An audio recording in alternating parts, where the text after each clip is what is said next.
Vibes Cartel. I just got to say that Bare times. Vibes Cartel, one of the greatest artists of all time, man. He's more than a reggae dancehall artist. I don't even know if I'm saying why I should say that, but he's been in jail for 10 years since 2014. Obviously, he went down for murder. And there's been nobody found. Well, you said it. A lot of radio stations have stopped playing him. But in the shame on all of you. Why should it be shame on them? Like, because you're just. I'm trying not to get on the soapbox today, guys. I'm really trying, but you're just jumping to the first conclusion you possibly hear. And now, how do you feel when the English court? Yeah, because that's the problem. This is what I'm saying. The English.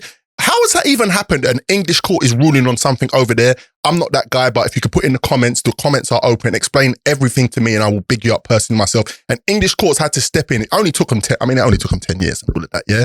And they said, yeah, what you're doing over here is inhumane. You've got to run that back. So we're going to see how it goes. But it's looking like it could possibly be a retrial, or they free him because because they're saying that one of the what the people them that sit down and make the decision, what they called again? Prosecution. One of the prosecution was dodgy because he was trying to bribe the other people them. You know what I'm saying? So that's the reason why after 10 years of sitting down, we've got this ruling now, and he could either be retrialed or just set free. So we could see Vibes Cartel back outside. You know what I'm saying? So they've taken away 10 years of his outside life. I feel like in that time, he's definitely got married. He's definitely, that's been well documented. He's been releasing a lot of music. Like I said, radio stations have banned him, but in the club, he lives strongly.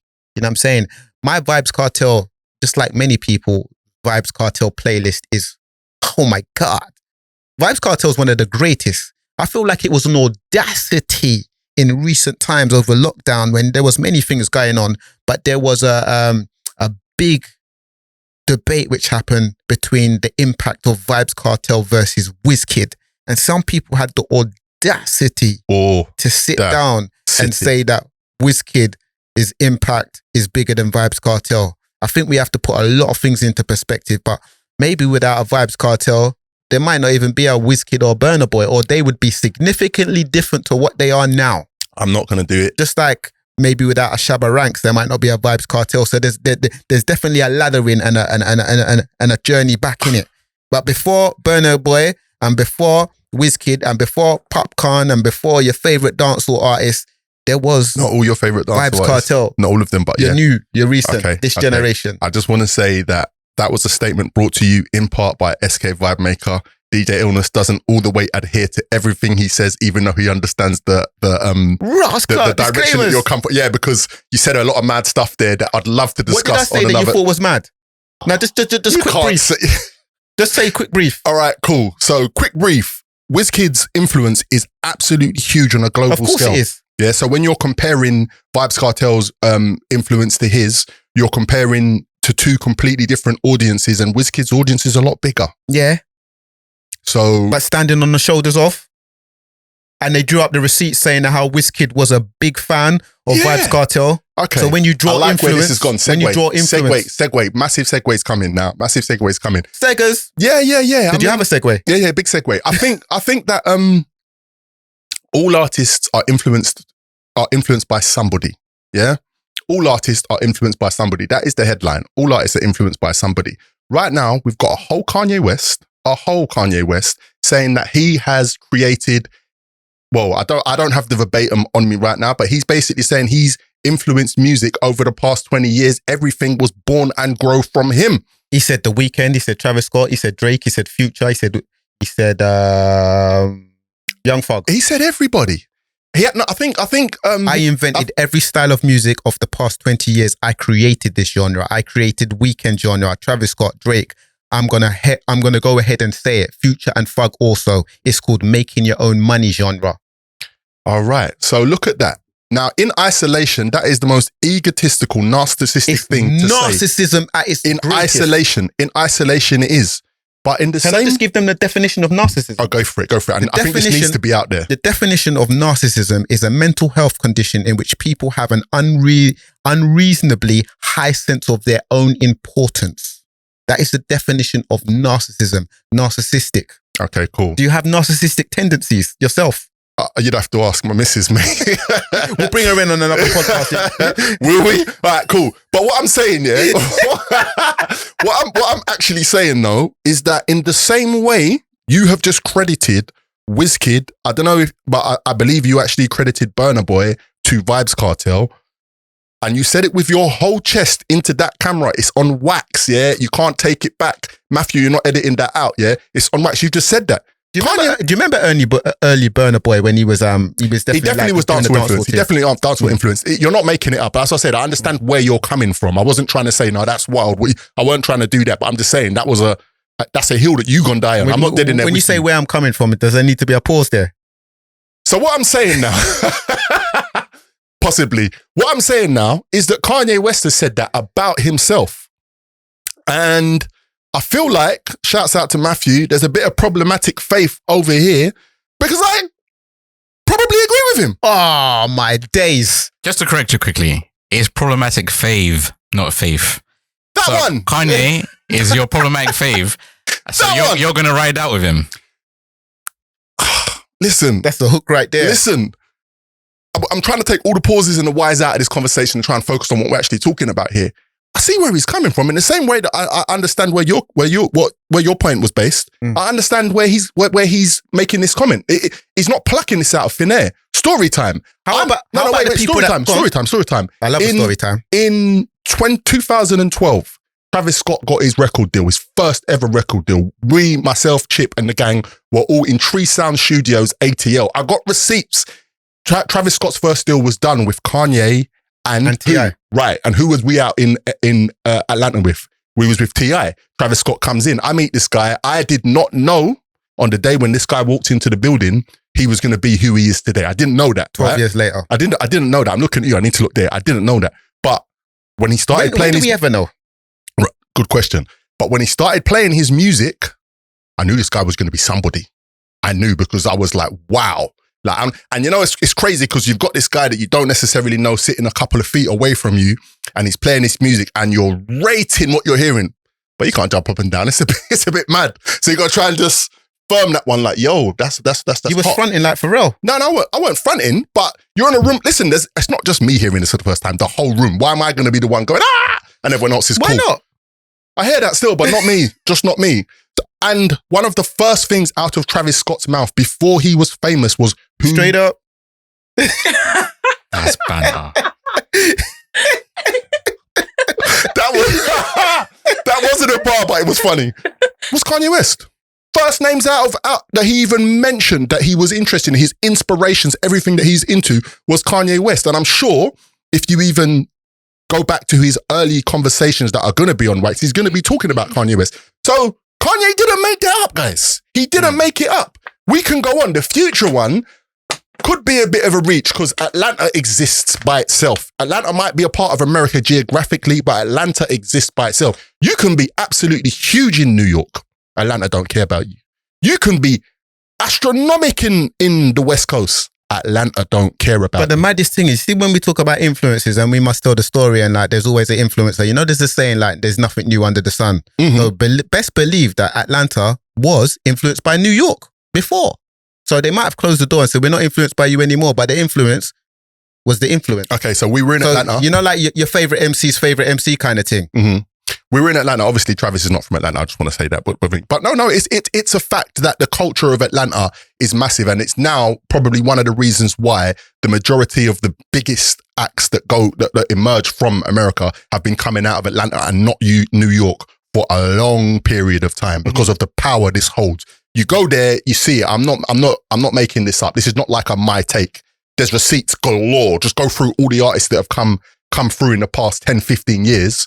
And then we do the maths, New York versus Atlanta. We do the maths, America versus Atlanta. You know the problem with this Kanye West statement about him saying that he's influenced like the last 20 years and basically everything and all of those big artists there, yeah, is that like, he is the epitome of narcissism. And I don't know if it should come from the artist himself, even whether it's true or false. And then saying that though, who influenced Kanye though? Like, Kanye got influence. Kanye's got his influences. So are you going to give credit to them as well? So when you say that, oh yeah, I influenced all these people from the last 20 years, don't you think you should put on record your influences too? All right. So what this is not a case of one seed was planted and everything grew from it. Because otherwise we're going to start going back and we'll probably end up at Beethoven or something. But it gets silly, guys. Like, it gets silly. So what we're going to say is that Kanye West doing Kanye Beethoven. No, if it's not going to be Beethoven, it's going to be someone black still, just to put it out there. Okay, cool. Whichever one of those guys. But what I'm saying is this, yeah. Beethoven might have been black. Where are we now? What is happening? What I'm saying is this. Ignoring T-Pain in this statement is an insanity, right? It is an insanity because Kanye has documented that he had T-Pain in the studio to record 808s and Heartbreaks when he first tried to understand the auto-tune situation. Kanye as a creative is notorious for flying, young and aspiring producers, Hit Boy being one of them. His I can camps. go through to his camps and listening. It and usually then goes off into like some quiet place. And like, you know what I'm saying? No. Let's not make it sound zesty. No, you're right. He goes off to like some place and then remote place and takes a whole and then I think Hawaii. He was big on Hawaii. I spoke to a few producers that went to Hawaii. A lot of artists do it. They do. You know and then he brings everything together and then he takes what he takes from it and that's what we end up doing. Kanye was influenced by Big Daddy Kane. Kanye was probably influenced by a lot and I of say people. that because Kanye was influenced by Jay-Z, who Jay-Z was influenced by Big Jazz and Big Daddy Kane. Big Daddy Kane was probably influenced by he's LL doing Cool J, the you know one seed. He's trying to find it's like instead of being so narcissistic and talking about me, something that I just with the interview, Ty Dolla $ign sitting down there next to him, I'm like wondering, like, is he actually? I don't know. Is he being like put under a spell, or like I don't know? Are they both like been smoking that day? Like, what's happening? Because if a man's sitting next to me and he's chatting all this stuff, I'm gonna be like, I'm gonna have to check him, like for my own integrity. Because but if it's your G, you might check him when the camera turns off. You know that there has to be a little bit of something. Then what does that look like? There has to be a little something. We've got 2 albums coming out, and I'm about to check you on. Like, come on. So what I'm saying is this: you've just messed up my whole thing, man. Like, anyway, all I'm saying is this: Kanye West has said what he said, and it's along the lines that's it. I remember what I was saying. That it's along the lines of what you've just said in a completely different reference point. But something that you did just say also is that you don't want to hear the artist say this, even if it's the truth. Well, if the artist don't say it and it's the truth, not saying that this is the truth, this is just opinion.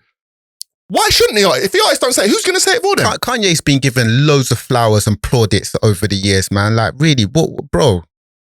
But are we not in a culture now where we're just tearing Kanye down? I mean, the destruction of Kanye. When I say we, I'm talking about mainstream, not me. Is it not like? Isn't much of it like self-inflicted? I would agree. Yeah. Personally, I would agree that a lot of it's self-inflicted. That's most of it, right if there. not all of it. Okay, cool. That's the hook right there. What side of the fence you sitting on in this problematic fave situation? Agree with me, please. You know what? Explain the weekend one. I can't explain. Kanye said it wasn't me. No, but obviously I agree that Kanye has been able to create a sound, and I'll use Stronger for example. I know The Weeknd would never sing Stronger, but he's been able to create a sound where the hood gets down with it to a degree, but the mainstream lap it up like crazy. And that is a pocket that The Weeknd lives in. So that's the only similarity that I can see. If you get him on the camera, he'll explain to you in more depth. But The Weeknd's doing magic. He's doing magic, man. He's one of the most elusive characters as well. I know that you are I don't want to start you off on a tangent, MTK. No tangent today. You're probably one of the biggest Weeknd stans that I actually know. I have not been to your place of residence. We saying as a poster. But I reckon if I come to your house, pause, there doesn't need to be a pause, but maybe it's most adequate for me to put the pause in there, yeah? If I come to your house, there might be the Weeknd cup. There might be a poster on the wall. There might be the custom. There might be. You've been seeing a concert. There might be some. You used to be to a concert. Did you go front row? Was you front row? Was you holding up a banner? Way back, actually. Was you holding a banner? We love you, The Weeknd. We love you. Don't do him like that, bro. Don't do him like that. Did you dress up as The Weeknd? Like, did you have a Weeknd t-shirt on? Louder guy, man. But case in point. At the end of the day, when we're talking about influences, you know, Kanye has said what he said. And something that I just want to touch on quickly. Going direct to consumer. That's what I want to touch on right now. Kanye West he tried it before with Donda 2. Incredibly under the radar. But this time around the block, he could be right now changing the game. There's a huge conversation going on right now, an absolutely huge conversation that's going on right now. There was a tweet, please tell me you've got it, Matthew, from James Blake that went semi-viral where he's complaining. I don't have the verbatim, but he's complaining basically. Have you got it? I don't have the verbatim just yet. No, hold on, they can see it, but... Yeah. Man's trying to draw the tweet on the screen. We'll get the tweet. It should be on the screen right now if you're watching this. Where he's basically saying that the value given to the actual music that artists are creating is nothing. And who works for nothing? If you get what you pay for, why is nobody paying for music? I say that and all of that. Have you found it? Yeah, he said, if you want quality music, somebody's going to have to pay for it. Streaming services don't pay properly. Labels want a bigger cut than ever and just sit and wait for you to go viral. TikTok doesn't pay properly and touring is getting prohibitively expensive for most artists. Right. So I was along the right lines. So Kanye's trying to cut out the middleman and he's trying to do his thing majorly independent, like what he's done with this latest album, Vultures. It's gone to the top of the charts. They've made a lot of money off it. There's no middleman. You just got distribution, like most music needs Vultures 1. So Vultures 2's on its way. Vultures 1 went to streaming. I said Vultures 1, innit? Yeah. Vultures 1 went streaming and they ripped it off of Apple Music and it still managed to go number 1 globally or in many territories, let me say that. Vultures 2, they're not trying to put it on the DSPs. For a period of time, they're looking to take it away from streaming platforms and just, what is it? Go on a website and buy it like Ryan Leslie or something like that. I'm not sure the exact way that they're doing it, but this is creating a real stir. And I feel like this is important for people to pay attention to because it talks to, listen, if you're a rapper, you're actually an entrepreneur because you might see yourself look in the mirror and see a rapper, but the rest of the world sees a brand. And the brand is the Jordan hat that you've got on, the Jordan trainers that you're probably wearing. I can't even see. I know you got some Jordans on. You stay Jordan with your fours. Man. You stay with those fours, bro. Show them. Oh, these are just a light SC ones. Don't stay with them like I got one pair of Jordan 4s. With them, as in plural. You get me?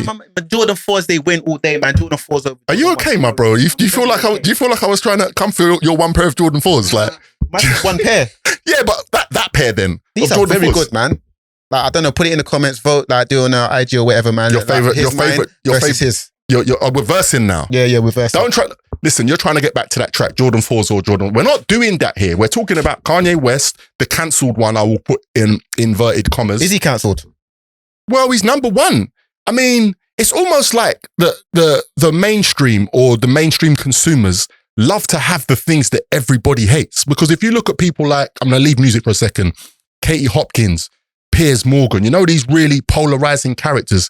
Their following, their numbers and the things that they do are absolutely astronomical if you put them all together. I think there's a big difference between Piers Morgan and No. I'm talking about polarizing characters. I'm not comparing one to the other at all. I'm just talking about these people that are controversial. Do you get what I'm saying? They come with huge followings. And Kanye West, arguably let me not do the some people thing. Arguably should be cancelled.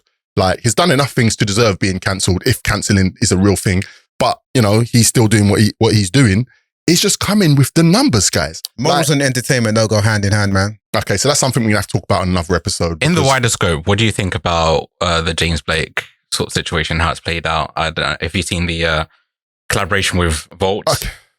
I haven't seen the collaboration with Volt, but I feel like these are all deeper conversations that we need to get. Alternate method of putting the music out, we need, listen, I'm putting it into this camera and I'm talking to existence. Some of you record label guys need to come in here and sit and defend yourself. Because to me, like, the game's moved past you almost, a lot of you. That we need, a lot of artists only need facilities now. Do you get what I'm saying? So come in here and defend your record labels, guys. That's an open letter. And, you know what I'm saying? Put some text underneath that open letter to invite people in. But it's like, I feel like, to answer your question, the music business has been the biggest scam, legal scam going since it was incepted, I think is the word I'm looking for.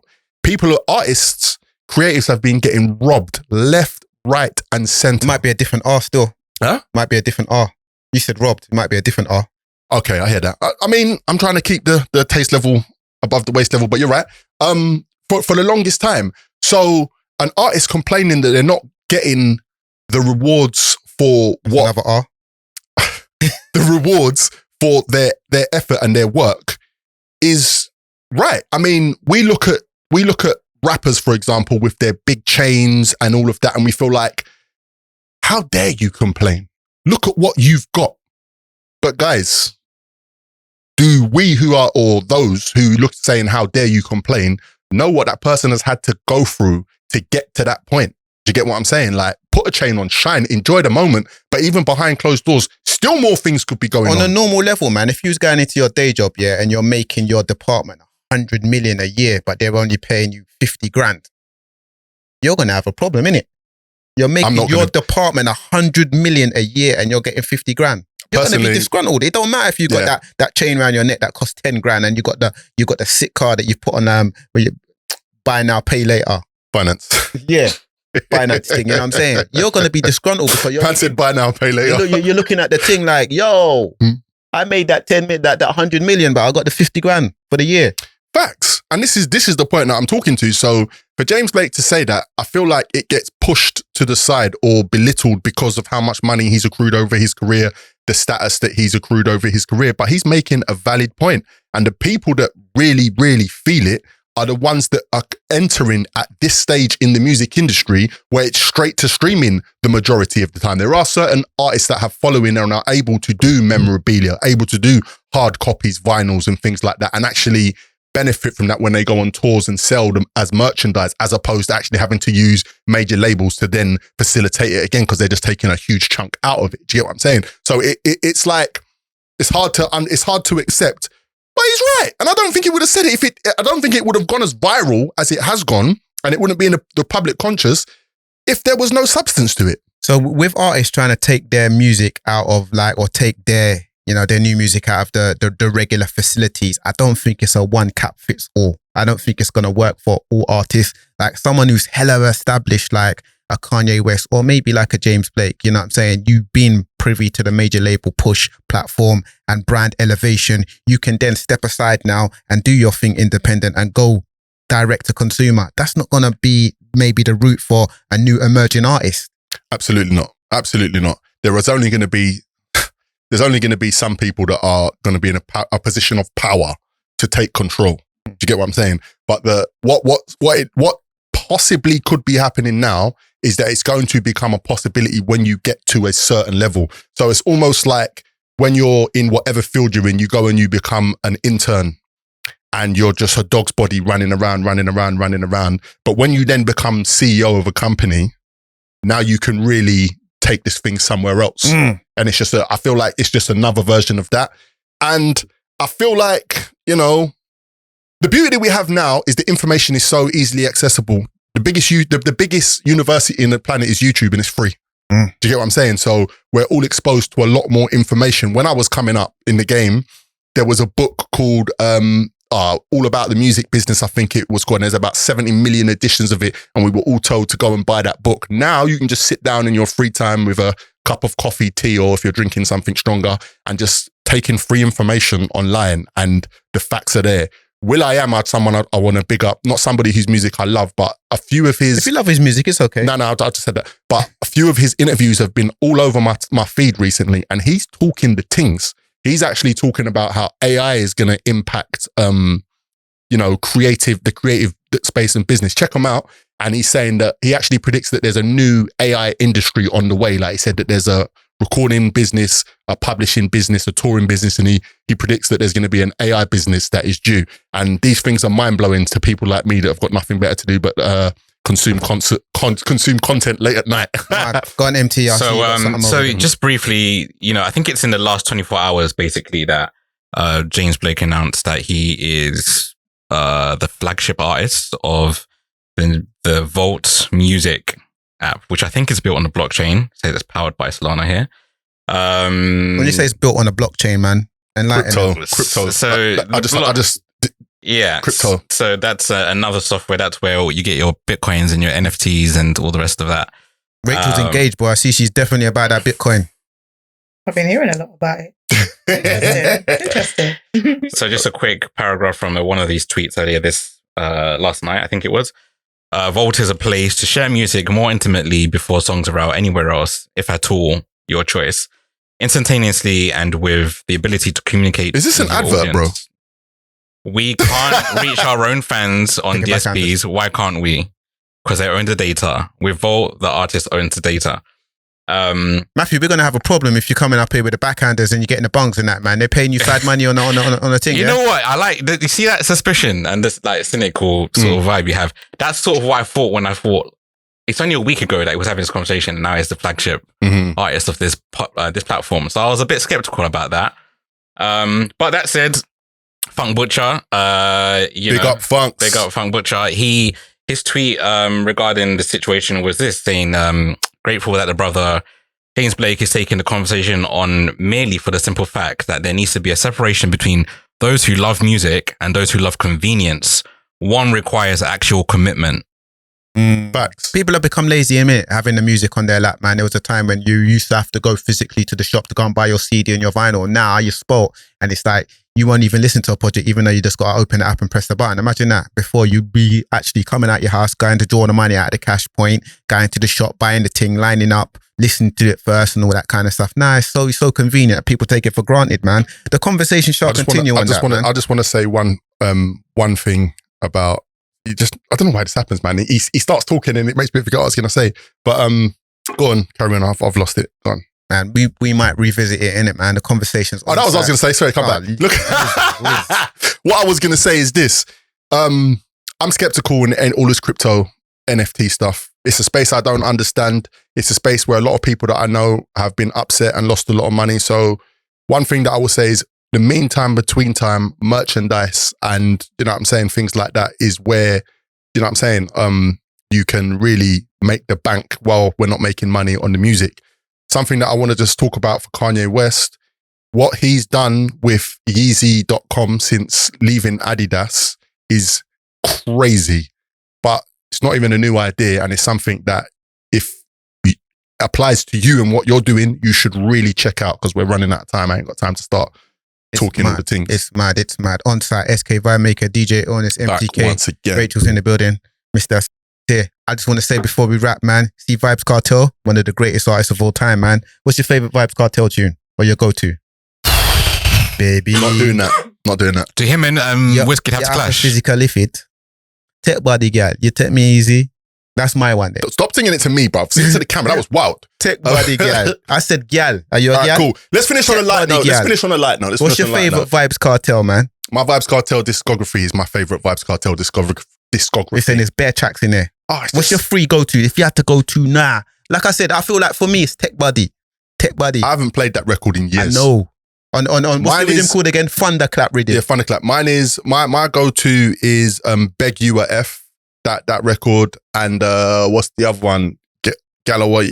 I can't even be asked. I always play Clark's. I haven't played that in years. It's my surname, innit, man? It's got a run in it, man. I hear that. But let's finish on a lighter note, yeah. You can't brush off my topic like that, man. No. What about yours, MT? What about yours? This guy. What about yours? What you said, Galloway me do you? Yeah? I like that. Rachel, what's yours? Just ended it there. What's your cartel of choice? There's too many. See? Talking to that man. No, come on, man. There's way too many. No, but if you got your cartel of choice, man, put it on in it, man. There's Adiana, there's Translator, there's Go-Go Wine. And you didn't have none of them in yours. None of them in mind. I was saying that before. There's different the generational gaps. Yeah, the generation. All right, cool. What I'm saying is this, yeah. To finish on because the clock is ticking. To finish on a nice note, finally, it's dark. I mean, it's light at 6 p.m. now, which is a clear signal that we are entering Q2. Or when I say Q2, I mean Q2 of the year. You get what I'm saying? We're done with all of the tomfoolery of award shows and all the I deserve this and he deserved that. And you know what it means? It means that festival season is on the way. Why is no one happy that I've said that? You lot look like you don't. Delayed what are you saying? What are you telling me? Have you seen any festival that you're rating and you're paying a lot of attention to? I want to say that the Wireless Festival looks interesting. And don't tell me you're going wireless. Huh? Don't tell me you're going wireless. Are we still doing that? He's out here for the pars. Pars are us. Is that what we're doing? That was you know the maddest thing is if Wireless invite Matthew, he's gonna be tangled. So don't get it No, twisted, that's a bro. lie. That's a lie. I'm You'll not be doing. tangled, I've bro. been said I'm not doing wireless. No If more. wireless invite you, Okay. you'll be tangled, Okay, bro. why are we not doing wireless no more, my guy? It's too I wanted young, it to man. be a It's light too note, young. but we're here. It's too young. It's too young. It's too young. So you go there. You see that? So I go there for the music. Don't flex it like that. Don't do it like that. No, he's going there for the girl. He's going down It's there. not that. It's You not want that. to go down there and see tight up. You want to go? That's what you're going down I'm not there trying to for. vibe out. You're not trying to vibe. You're just trying to go down there I'm for the not trying tight to up, vibe tight out up. amongst 18-year-olds. No, I'm not doing that. It's not 18. Okay, so it's different for me because I work in an environment where I'm the oldest person in the room now. So I just go to enjoy the music. Any festivals? Glastonbury? I feel like I've reached festival exhaustion, and I'm in the midst of my like cooling off. Rachel, what are you telling me? Because these lot are on some dead thing, man. We out here. We outside. Which one you looking at? Which festival are you looking for? That's what she said. We out here. Oh, we out. Oh, that's the festival. Where's that? Yeah. See, I didn't even know that was a festival. I just thought you said you're outside. Okay, And he tried to tell, and I know the name of the festivals, and he don't. but you're not going. You've just said you're exhausted. I'm just saying what happened. These festivals be inviting me, and I just have to be just turning them down. The humble brag is here. Well, but City Splash. City Splash. Who's headlining Across the Tracks? I think Erica Badu's going to be Okay. there. Oh, okay. Yeah. Okay, where is that? Where is that one? Across the Tracks last year was in Brockwell, Okay. South London, but we out here's in Dorset. Okay, that's like out there. That is out there. Park Life in Manchester. That looks like a proper vibe. Been there a few I know. times. Yeah, so it's always been. Yeah. I just want to say that something that I've noticed is that there is a lot more female representation across all of the festivals, and I just want to say that that just happened. Wireless was ridiculed for underrepresenting, so I'm just glad to see that a lot of these festivals are fixed up, even though certain people are trying to have the male-female category removed from the music industry. I think that's something that we should all talk about. And I'm exhausted, my guy. Is there anything more that you want to talk about before we get the hell out of here? The conversation is on site, man. Look at the new YouTube channel, find it, subscribe to it, like up the thing, watch the episodes. We are here on site. SK Vibemaker DJ Illness. He's back once again with the ill behavior. MTK's here. Yeah. Raquel is here. Yes, sir. Do some people call you Raquel? If they're Spanish. He's rating himself. Look at that. Wicked, man. Wicked.